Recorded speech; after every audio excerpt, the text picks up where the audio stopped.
সেটা বলছে যে এইগুলো ফান। এটা খোকন কি বলছে এক্স্যাক্টলি?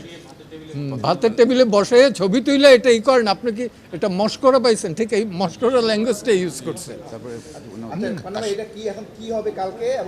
কালকে সরকার একটা এফিডেভিট ইন অপোজিশন দেবে, আর আমরা একটু কারেকশন করে দিচ্ছি। এবং হ্যাভিয়াস কর্পাসে, হ্যাঁ, আমরা চেয়েছি যে এই 6 জনের মুক্তি এবং ইললিগাল ডিটেনশন এটা যাতে বন্ধ হয়, all sorts of illegal detention, এবং জিজ্ঞেস করতো যে মুক্তি আছে কিনা। আর 2024 সালে দেখলাম যে দেশটা আমরা রক্তের বিনিময়ে 30 লক্ষ শহীদের রক্তের বিনিময়ে স্বাধীন করলাম, সেই দেশে ব্লক রেড দিয়ে রাতের অন্ধকারে 2টা-3টার সময় ঠক ঠক করে জিজ্ঞেস করে কোনো ছাত্র আছে কিনা।